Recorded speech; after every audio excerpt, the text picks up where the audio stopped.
काबा की हिस्ट्री को देखा जाए तो ये हजरत आदम के टाइम की है। काबा को सबसे पहले हजरत इब्राहिम अलैहिस्सलाम ने नहीं बल्कि हजरत आदम ने इबादत करने के लिए बनाया था। लेकिन फिर इसके कई सदियों बाद हजरत नूह अलैहिस्सलाम के टाइम पर पूरी दुनिया में एक बड़ा फ्लड आया जिससे काबा डिस्ट्रॉय हो गया और सिर्फ इसके कुछ निशान रह गए थे जिनका नबियों और फरिश्तों को पता होता था। लेकिन फिर एक दिन इस दुनिया में अल्लाह के खलील का जन्म हुआ, इब्राहिम। हजरत इब्राहिम अलैहिस्सलाम अल्लाह से शदीद मोहब्बत करते थे और उन्होंने अल्लाह के लिए अपनी हर एक अजीज चीज कुर्बान की। हजरत इब्राहिम अलैहिस्सलाम उस वक्त फिलिस्तीन में रहते थे तो एक दिन अल्लाह ने हजरत इब्राहिम अलैहिस्सलाम को हुक्म दिया कि वो काबा को तामीर करें। हजरत इब्राहिम अलैहिस्सलाम ने जहाँ पहले काबा था उसके आसार ढूंढे और वहाँ काबा बनाना शुरू किया। हजरत इब्राहिम अलैहिस्सलाम ने पास के पहाड़ों से पत्थर उठाकर काबा को बनाना शुरू किया। हजरत इस्माइल अलैहिस्सलाम पत्थर ला रहे थे और हजरत इब्राहिम अलैहिस्सलाम पत्थरों से काबे की दीवारें बना रहे थे। जब काबे की दीवारें बन गई तो हजरत इब्राहिम अलैहिस्सलाम एक बड़े पत्थर पर खड़े हुए। उस पत्थर पर हजरत इब्राहिम अलैहिस्सलाम के मुबारक पैरों के निशान छिप गए। ये पत्थर आज भी काबा के सामने पड़ा है जिसे मुकामे इब्राहिम कहते हैं। काबा बनने के बाद हजरत जिब्राइल एक सफेद पत्थर लेकर आए जिसे हजरे अस्वद कहते हैं। हजरत इब्राहिम अलैहिस्सलाम ने इसे काबा के कोने में लगा दिया।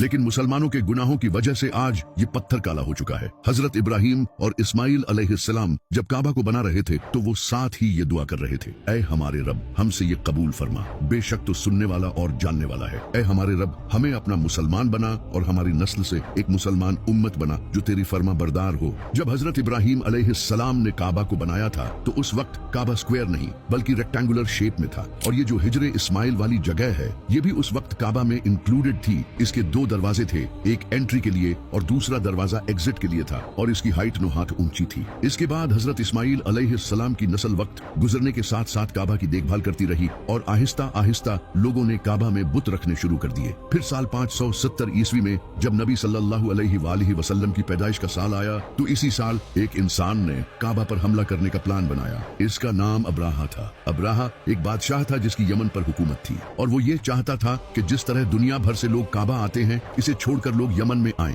इसीलिए इसने यमन में एक बड़ा कैथीड्रल भी बनाया। लेकिन लोग फिर भी इसके कैथीड्रल की जियारत करने नहीं आए क्योंकि अरब के लोग काबा को एक बहुत ही इंपॉर्टेंट रिलीजियस प्लेस मानते थे और काबा में इनके बुत भी रखे थे। इससे परेशान होकर अब्राहा ने काबा को तबाह करने का फैसला किया। अब्राहा ने एक बड़ी फौज तैयार की जिसमें बड़े बड़े हाथी थे जो अरब के लोगों के लिए बहुत खतरनाक थे क्योंकि अरब के लोगों ने जिंदगी में कभी हाथी नहीं देखे थे। इनके घोड़े भी हाथियों से डरते थे। अब्राहा अपनी फौज को लेकर यमन से मक्का की तरफ रवाना हुआ